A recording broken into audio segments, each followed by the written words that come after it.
On this Wednesday night, going up.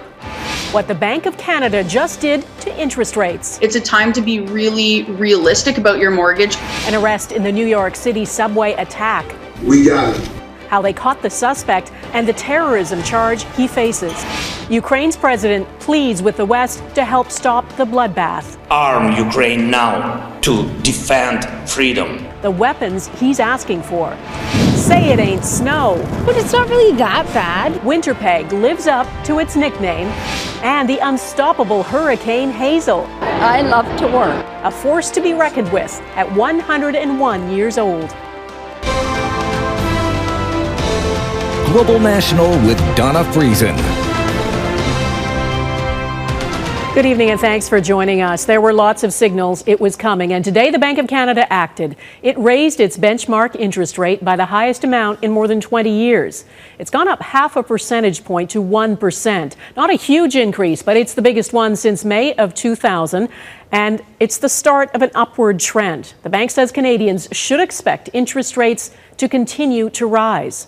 Some of Canada's biggest banks have already raised their prime rates. The change will affect all kinds of debt, including variable rate mortgages. And Gaviola has more on what every household needs to know about the rate hike and its impact in our top story tonight. If you filled up on gas, bought groceries, looked at home prices, or the price of just about everything, you've probably noticed the cost of living has jumped. Inflation is too high. It is higher than we expected, and it's going to be elevated for longer than we previously thought. So the bank is raising interest rates to cool the economy by encouraging saving, discouraging borrowing and spending to tame inflation. A 50 basis point hike on a typical $800,000 5-year variable rate mortgage of 2.1% means monthly mortgage payments would climb to more than $3,100 per month, and this household shells out an extra $170 a month or more than $2,000 additional dollars a year. Now is not a time to start getting emotional about your mortgage. It's a time to be really realistic about your mortgage. There are more rate hikes on the horizon. Analysts expect the bank's key interest rate to end the year somewhere between 2 and 2.5%. Many worry about the impact of this rate hike and others on household balance sheets, loaded up with mortgage debt during the COVID housing frenzy. All of this massive debt that we've taken on, we've really ramped up our mortgage debt through this pandemic. And yes, we see that as a challenge for households. When asked about housing affordability and rising interest rates, Trudeau touted initiatives in the federal budget. The approach we've seen so far has been to increase interest rates, which will certainly benefit the big banks, but it's actually going to hurt workers. It's not going to make it easier for people to pay their bills. Which begs the question, what can fiscal and monetary policy do about inflation in the face of COVID-19, supply chain challenges, and the war in Ukraine?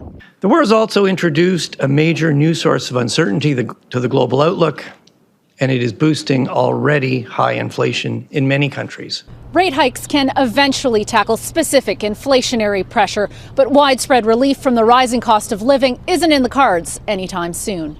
Anne Gaviola, Global News, Toronto. The storm Manitobans were preparing for has hit. Multiple highways in southern Manitoba are closed. The RCMP are reporting whiteout conditions. After a long winter, it is a mid-April test no one wanted. Our Heather Yourex-West is in Winnipeg. Heather. Donna, Winnipeg is certainly a winter city and well equipped to handle snowstorms even when they strike in April. But it is the sheer amount of snow expected for southern Manitoba this week that is set to put everyone here to the test. The few and the hardy braving the streets, as the storm forecasters have warned could be the worst blizzard in decades, began its opening act. I'm really disappointed that Tim Hortons is closed. I have enough food, diapers for my kids, and that's all that matters. With 40 centimeters expected in the city Wednesday and north winds gusting to 60 kilometers an hour, keeping roads and sidewalks clear became a seemingly endless task. 3 times a day, to clear all the doors, the entrances. With this snow expected to keep falling through the end of the week, most Winnipeggers are hunkered down. Schools, daycares, and city facilities are all closed. Officials urging everyone to just stay home. We teamed up with the Southern Emergency Response Committee and they have arranged to do a convoy to get all of our staff to work. Led by a snowplow and a fire truck, essential health workers doing what's necessary to continue providing patient care. The slick roads making any commute just a little more dangerous. Outside the city, highway conditions became so bad, the RCMP closed many routes completely. What we're really watching, if we see any freezing rain and if the winds pick up. The biggest concern for those living outside the city. And it's those smaller Manitoba communities that are now experiencing power outages. More than 1,500 homes have had their power impacted so far in communities like Steinbach, Manitoba. And this blizzard is far from done. Donna? All right, Heather Yourex-West in Winnipeg tonight. Thanks. Now to Ukraine, where President Volodymyr Zelenskyy made a blunt appeal to the West. He says Ukraine has destroyed more Russian weapons and equipment than some armies in Europe possess. But he's once again stressing it is not enough. Zelenskyy made it crystal clear what he needs: weapons. Anything to repel Russian forces and stop their war crimes. Armored vehicles, APC, infantry, fighting vehicles, others, tanks, T-72 or similar tanks from the USA or Germany, air defense systems, S-300, Buk or Western equivalents, military aircraft. Freedom must be armed better than tyranny.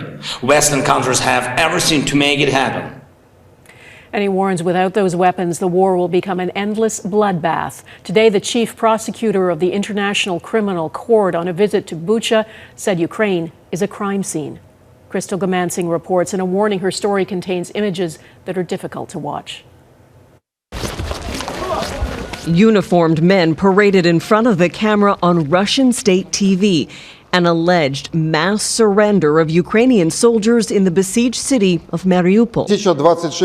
In a provided video statement, Russia's defense spokesperson said 1,026 Ukrainian soldiers of the 36th Marine Brigade voluntarily laid down arms. The footage and the claims cannot be independently verified. In a Facebook post Tuesday, these men said they were with the Marine unit and shared details about the city being encircled, the lack of munitions and food, but stated, "We did not leave our positions. We remained faithful." Ukrainian officials acknowledged the control of Mariupol is within Russia's grasp, but did not confirm if any soldiers surrendered.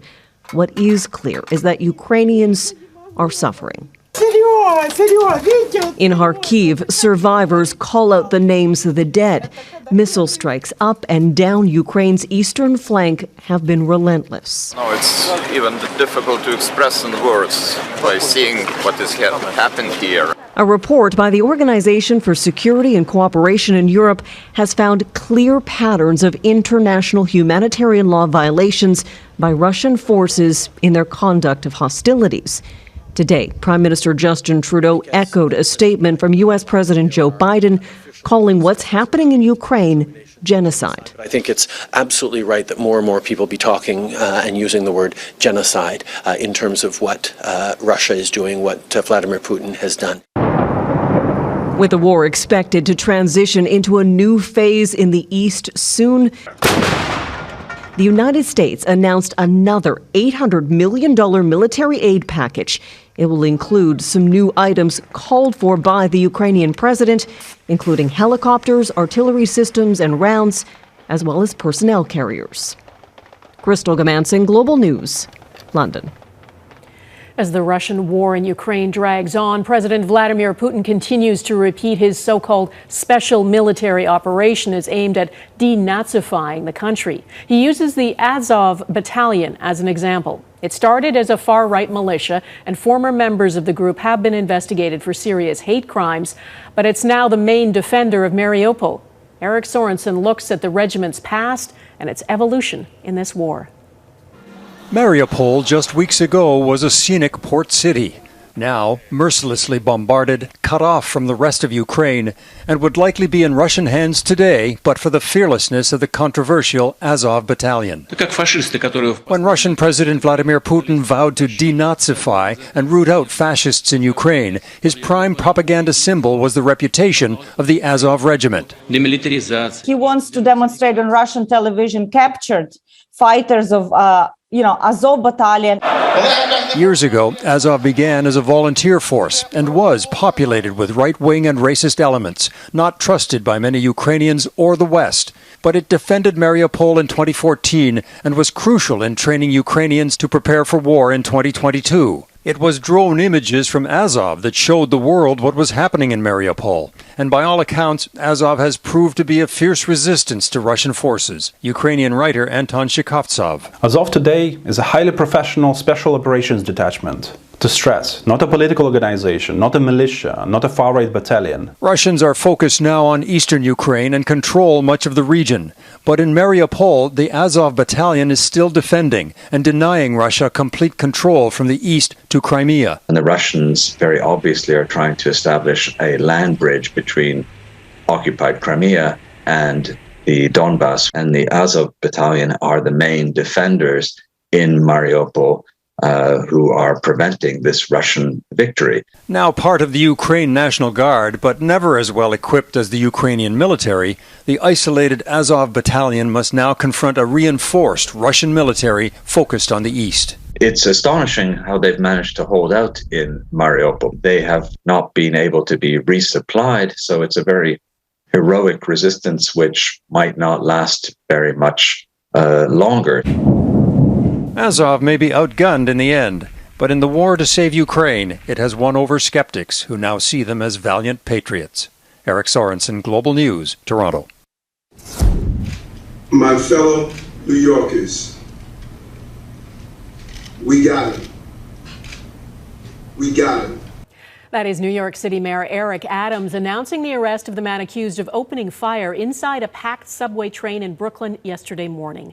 Police had launched a huge effort to find the suspect, Frank James, and asked the public for help. Several media outlets, including the Associated Press, are quoting anonymous police sources who say it was James himself who called from a McDonald's and told officers to come and get him. Jackson Prosco is following the case for us. Jackson?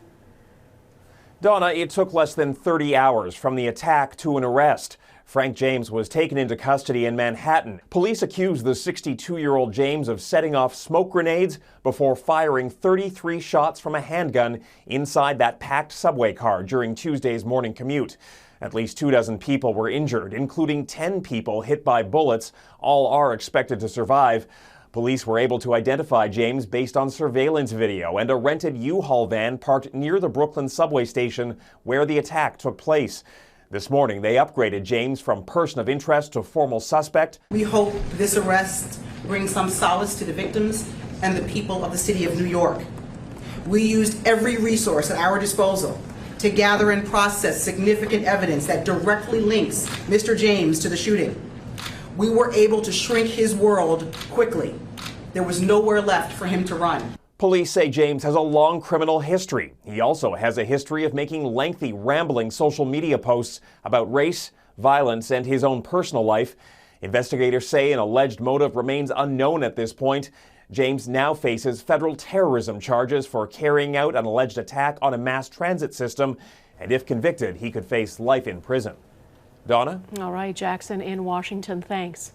Finding COVID antivirals in Canada. Coming up, the calls for Canadians to get better access to the treatment. With COVID cases on the rise again, doctors are calling for more access to an antiviral drug called Paxlovid. The government says there are tens of thousands of doses in the country, but getting your hands on it is not easy. And as Jamie Maracher reports, in order for it to be effective, timing is critical. All right, so here's your medication. Dr. Sohail Goyal is suddenly slammed with demand for the COVID-19 antiviral treatment, Paxlovid. We will not be able to accommodate everyone that is referred to us. The federal government has distributed 150,000 courses of Paxlovid nationally. Ontario will now allow some pharmacies to give out the medication, but most provinces still work from a centralized system, meaning the drug is only accessible through hospitals and assessment centres. My message to all Canadians who may be in high risk, such as the immunocompromised, figure out in your community right now how you can get access to that medication should you need it. Timing is key. Paxlovid is only effective 5 days after the onset of symptoms. In Alberta, where eligibility was recently expanded, experts are concerned not everyone can figure out the system on their own. People who are high risk have been able to book a PCR test to document infection. And then if you test positive on a PCR test, instructions on how to access available therapies has been provided with that result. But I think that's been below the radar for a lot of people. Leading to worries thousands of boxes are going unused.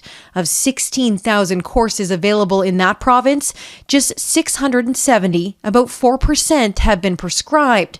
Health Canada says it plans to work with jurisdictions to mobilize the drug, but that takes time. We really have to make sure that the most vulnerable people in our society understand that if they have the slightest symptom, we're better off assuming that this might be COVID. An assumption that could lead to a quick diagnosis and a prescription for this potentially life-saving treatment.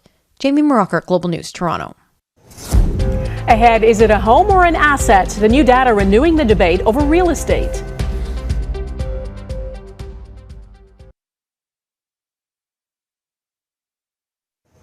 We know housing is the biggest financial challenge for many Canadians. For those already in the real estate market, it can be a lucrative financial asset. Stats Canada data shows multiple property owners hold nearly 1/3 of Canada's residential and recreational real estate.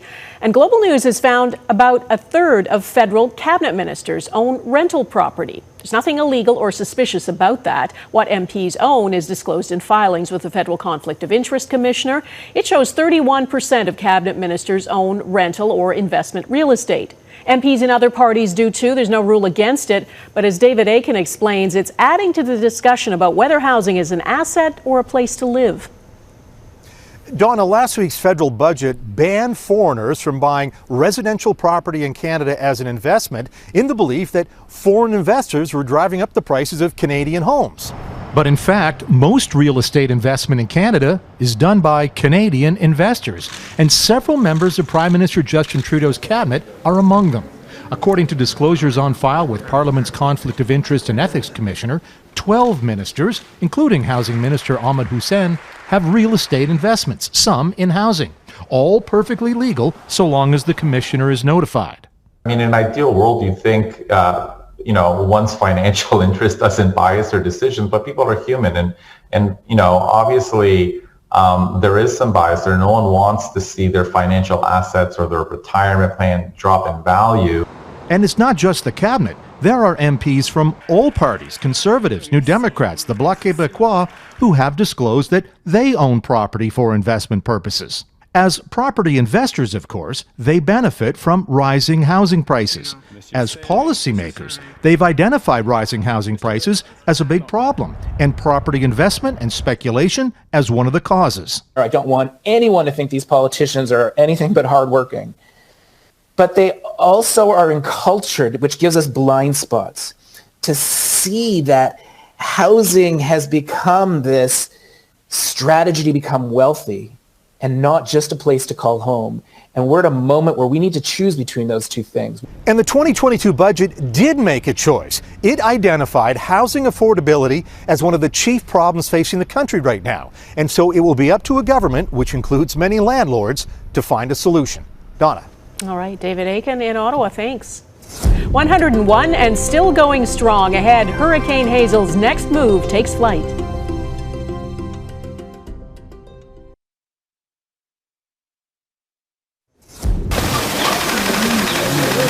This is Fatu, who just turned 65. She's believed to be the oldest gorilla in the world. She's a western lowland gorilla. Poaching and disease have shrunk their population by 60%, and they're now critically endangered.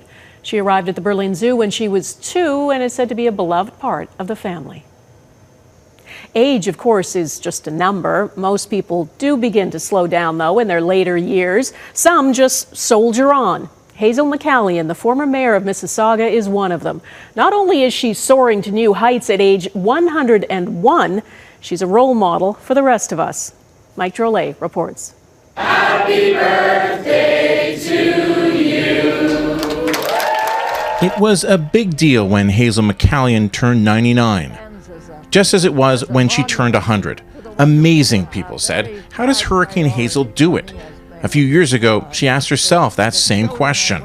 I thought when I retired as mayor in 2014 that I would just disappear from the scene. You know, they'd say, oh, she's gone, that's it. But that's not Hazel. So when Minister of Transportation Omar Al-Gabra announced the now 101-year-old was reappointed to the Greater Toronto Airport Board of Directors, an airport, by the way, that was first established when she was 16 years old, the overwhelming response was, I want to be more like Hazel.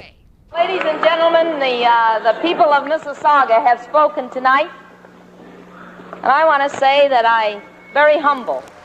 McCallion rose to power as the underdog. She won the 1978 Mississauga mayoral election after her opponent made a sexist comment, and she kept that job for 36 years. That she's refused to sit still shouldn't be a surprise. There are people, not many mind you, that have that same drive. Gordie Howe only retired from professional hockey at age 52 and made public appearances well into his 80s. We'll be right back after this commercial message. All clear. And if Betty White hadn't passed away at 99, she'd still be acting. Hurricane Hazel is no different. After all, her term with the airport is for 3 years. Mike Drolet, Global News, Toronto. And that is Global National for this Wednesday. I'm Donna Friesen. The Invictus Games are back and begin in the Netherlands this weekend. We leave you tonight with members of the Canadian team. 28 athletes left for The Hague today to compete in the international sporting event for injured servicemen and women.